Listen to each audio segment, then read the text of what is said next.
Dear students, the Lake Isle of Innisfree. That's a very famous poem written by William Butler Yeats. So each and every one of us want peace in life.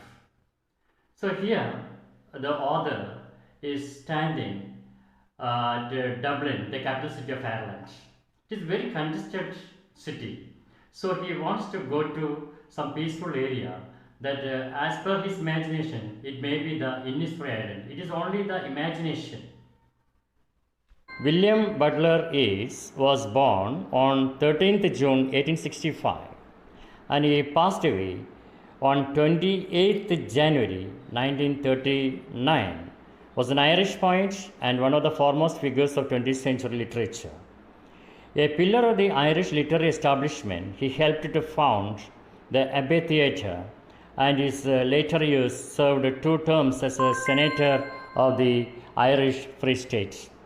He was a driving force behind the Irish literary revival, along with Lady Gregory, Edward Martyn, and others. Yeats was born in Sandymount, Ireland, and educated there in London. He spent childhood holidays in County Sligo and studied poetry from an early age when he became fascinated by Irish legends and the occult. These topics feature in the first phase of his work, which lasted roughly until the turn of the 20th century. His earliest volume of verse was published in 1889, and its slow-paced and lyrical poems display debts to Edmund Spenser, P.B. Shelley, and the poets of the pre-Raphaelite Brotherhood. From 1900, his poetry grew more physical and realistic. He largely renounced the transcendental beliefs of his youth, though he remained preoccupied with physical and spiritual masks as well as with the cyclical theories of life. In 1923, he was awarded the Nobel Prize in Literature. Now we are going to take the poem, The Lake Isle of Innisfree. This is the famous poem written by W B YEATS. Here, this poem is a lyric. It's a musical poem. It explores the poet's longing for the peace and tranquility of Innisfree. That's a place where he spent a lot of time as a boy. Innisfree is the name of a place that I have already said. It's a very quiet place, and that is the reason the poet wants to go there. He had spent his childhood in this place. He has very sweet memories of that place. That is why he wanted to go back to the Lake Isle of Innisfree. Look at the first stanza. The explanation, the lines are here like this. I will arise and go now, and go to the Innisfree, and a small cabin built there of clay and wattles made. 9 bean rows will I have there, a hive for the honey bee, and live alone in the bee-loved glade. The meaning is that, the correct meaning is that, the paraphrase is that, that is the poet. Here, William Butler Yeats. He says that he wants to go to Innisfree. Over there, he will build a small room for himself with the clay and small sticks which are used to make the walls or the fences of the cabin. As he will need some food to eat also, so he will grow 9 rows of beans near his room.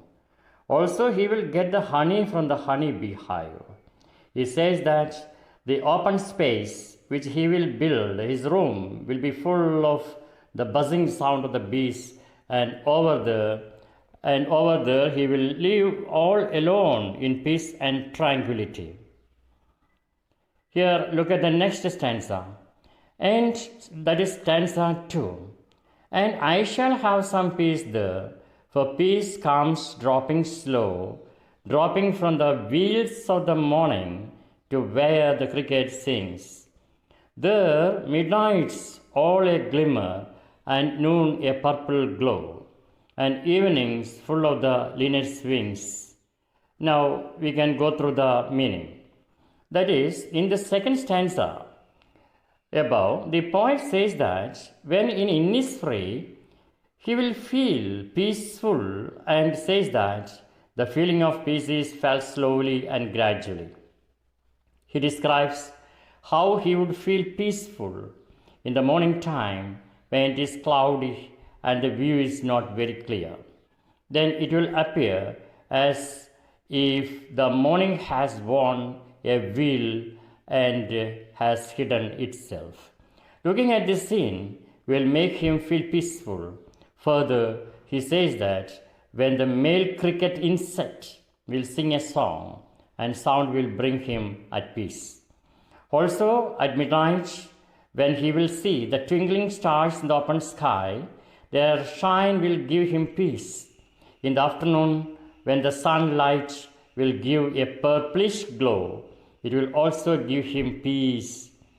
During the evening, when he will see the linnet bird flying in the sky, then also he will feel peaceful.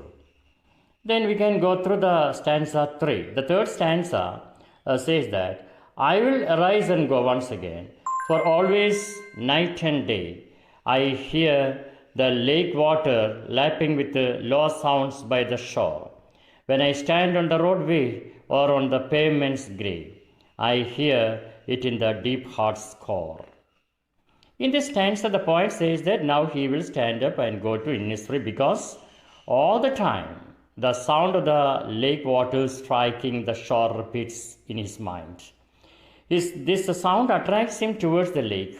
Whenever he is either standing on the roadway or on the grey-colored pavements, he hears the sound deep in the innermost part of his heart.